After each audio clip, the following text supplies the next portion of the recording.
In 2002, Real Madrid won the European Cup for a record 9th time.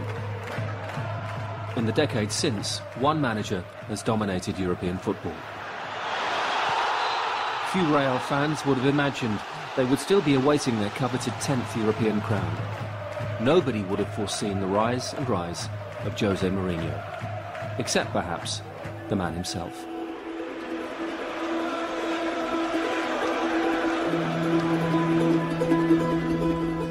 Please don't call me arrogant. Bloody hell. Come to England and see he's a special one. His philosophy... We cannot lose. Is winning. Box office.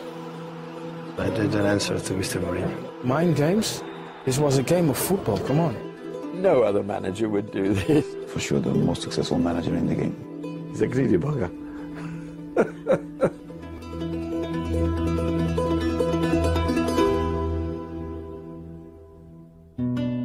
Let's go. Good to see you. How are you? Very good.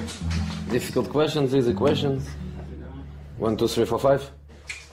This is the 10th season since you arrived in European football. Much has changed in your life since then. Have you changed? You know, I have more titles. I have more money. I have even more desire to win than I had before.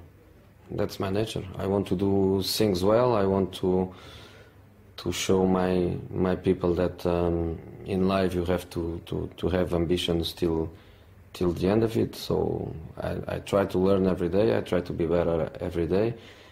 And I have exactly the same or more ambition than I had before.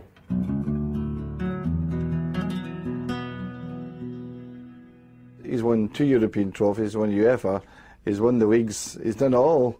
So there's absolutely no weakness there, there's no area in which you say, what, is he weak or something? Yeah, I can remember meeting Jose for the first time. It was when I flew into Lisbon to take up my job with Sporting Lisbon. I was met at the airport by the president of Sporting, who couldn't speak a word of English. I couldn't speak a word of Portuguese. And he brought along a bright young lad called Jose Mourinho, who said who he was, what he was, and that he was to be my interpreter. Remate, boa defesa. Bom pass, Rui Barras, segundo gol, jogo acabou. Good-looking guy. Told him not to stand next to me too many times. I knew he was keen, and I knew at one time he would leave me. But I didn't at the time think, you know, that he would become a great.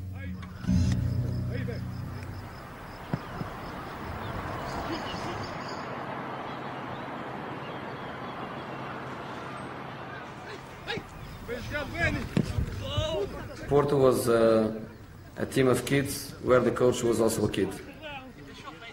75% of the players were Portuguese, and the coach was somebody that nobody knows in Europe.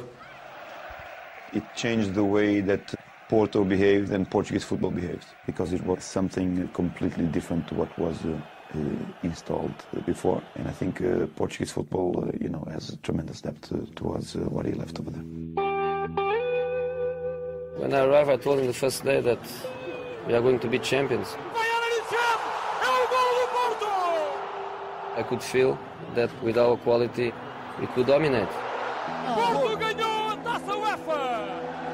I have to say that at this moment, if I am sitting here, it was because, you know, Jose changed the legacy of Portuguese football. In 2 seasons, Mourinho turned Porto into not simply the best club in Portugal, but Europe's dominant force. Their methods did not amuse everybody. Well, it's just a diving to do. I mean, they do. In 2004, management's most precocious talent faced the most formidable opponent. And a little spat with him at the end of the game, because I thought that the goalkeeper dived when Roy Keane got sent off. I've seen it before from this team, and it's not acceptable. And I said that to him, and he looked at me as if I had horns in my head. I don't think it's fair, really. I don't think it's fair.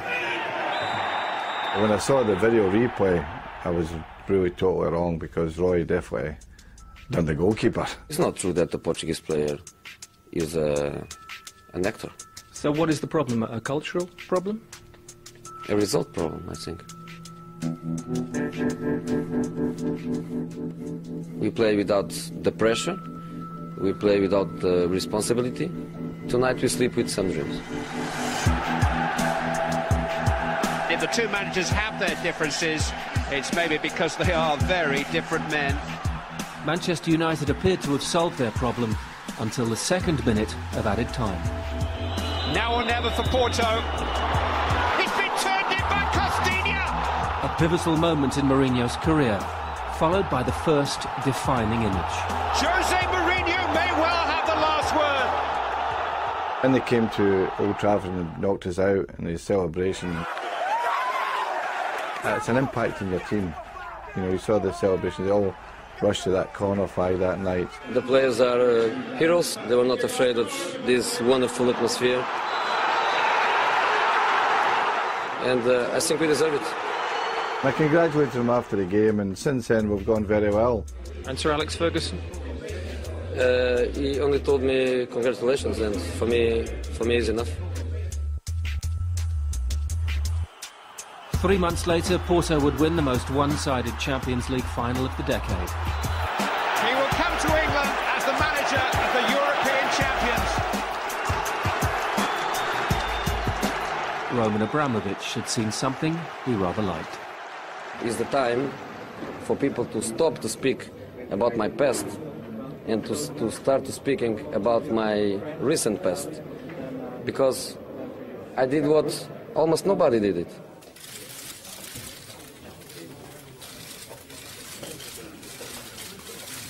Please don't call me arrogant, because what I'm saying is true. I remember his first press conference, and I said, this is a cocky bugger, him. I'm European champion, so I'm not one of the bottle. I think I'm a special one. Box office. He was telling the players, look, I'm the special one. We don't lose games. What's Jose Mourinho's one biggest strength? Charisma.